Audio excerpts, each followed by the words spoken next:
My first memory of Rambo was we played against Adelaide here at Alstonwick Park, and obviously coming up here you have to make sure you say all the right things and don't get too out of line, but after all the parents and a few people had left, Rambo decided to stand up on the boardroom table and scull a beer, I think. So it was one of my first memories of Rambo. It was very, very funny, and the establishment sort of looked at him and went, "Oh my gosh, what's this guy doing?" But it was really well done and set the scene for the way he played in state games from then on. As a state player, is arguably one of the greatest ever, I would say. His record would support that.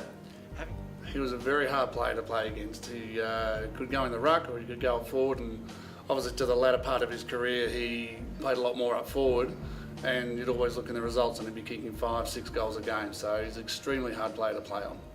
He was terrific. Nothing ever seemed to bother him, and he's still the same to this day. Never seemed to get nervous before a game. Was a calming influence, relaxed about it all. You got the sense that there was always, football was fun for him, and I think that's part of the reason why he's played nearly 20 years in the amateurs. But just his ability to be able to, just dominate an opponent in the ruck. He probably played in the ruck most of the times when I played in the Big V with him. But just his ability to, cover the ground and to, put all he could into a game and beat his opponent absolutely every time. And that certainly helped him at state level, because a lot of very good players often blow it at state level. They get very nervous before a game, build up expectations on themselves. Andrew could sort of divorce himself from all that and just play the game free-flowing. Look, on the field, as soon as you cross the white line, he would belt you just as much as he'd belt anyone else, and the same with me. But after the game, he'd have a beer with him, and his old man was always there to watch him play. And he always played pretty tough. He'd never sort of take it easy on you because you were friends. He absolutely went hammer and tong. But I can't recall him ever playing a bad game. Consistency was his thing. Even when we had heavy losses, he was one of the few that could hold his head high. I think he probably did play his best football in the ruck.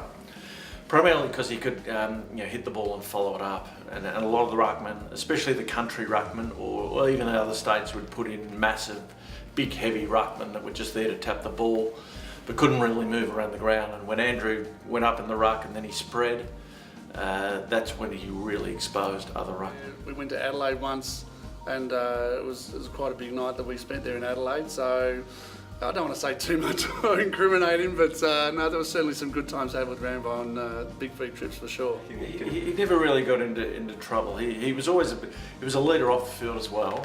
He'd lead the charge, but he never did anything silly. And often, when the partying really started, myself and the other coaches parted company anyway, and from the players, and let them go to their own devices. Tenacious, tall, and determined.